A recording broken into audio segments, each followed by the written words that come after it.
Andrew, uh, Steph, mentioned just your journey through this league, like starting, in Minnesota, then the trade happens. You're playing a totally different role here, but kind of thriving in the postseason. What has this journey been like for you?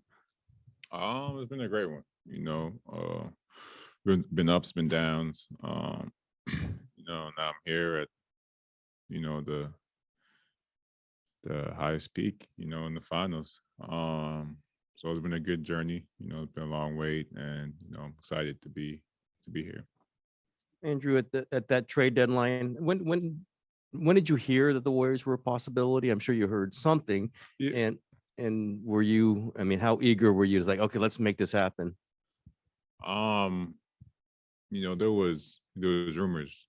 For I can't remember if it was weeks or months. I can't really remember, but the rumors were there. And, what happened the day of the trade deadline. So I didn't know what was going to happen. I was ready for either or. If it happened, if it didn't happen, I was prepared for both. But I did always think, if it did happen, I'll be playing, with Steph Clay, Draymond, getting coached by Steve Kerr. So I was excited, if it did happen. And if it didn't happen, then my journey just would have stayed in Minnesota, for that for that year.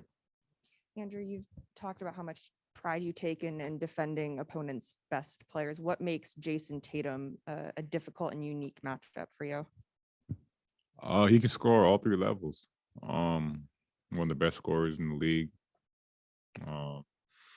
And their team, even him, they're hungry, and they play hard, and he's very skilled.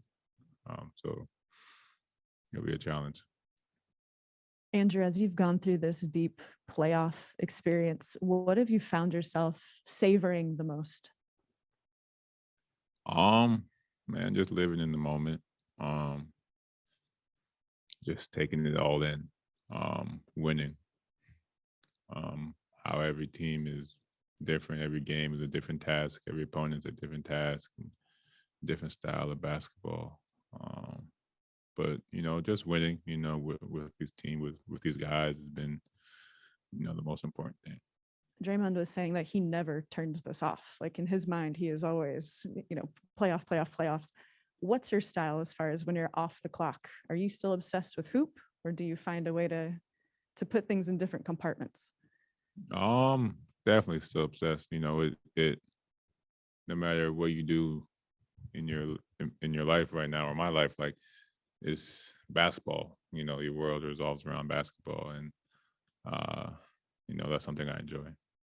I'm curious. We talk a lot about, there are a lot of young guys on this team experiencing, the playoffs for the first time. And Jordan was saying, for the past 3 years, he's been asking Draymond and other players questions. But I'm curious for you. You are a veteran player, but you have experienced a lot of firsts this season. Do you ask a lot of questions too, or at a certain point, do questions kind of fade off and you just learn through going through it? I mean, if I don't know something, I'll ask. But I feel like I'm pretty, I'm easy flowing and kind of just learning as I'm going, experiencing it and taking it all in. Andrew, obviously it's a lifelong goal of yours to be in the NBA finals, and you're almost here. How have you found it? Is it easy to sleep at night? Are you anxious? Are you ready to get to game one? Like, where are you at as far as excitement level a couple days out? I'm very excited. Every moment, I'm awake, I think about it. It's the highest level, and the whole world's gonna be watching.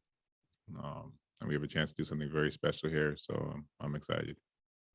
Andrew, I imagine you guys are already hard at work, studying the film on Boston. I know it's early in the week. What stood out to you so far? It's gonna be tough. They're a good team, really good team. Most importantly, they play both sides of the ball. They're good offensively and defensively, so it'll be tough. What are your just early thoughts on their bench units, like the Peyton Pritchards, those guys, Grant Williams? They got a lot of guys that help the team go. Could help the team in a lot of different ways. So we just gotta be ready. in Memphis series, you get Ja. Dallas, obviously, you get Luca. Kirk just said it. You're going to probably get Tatum or some version, but you likely.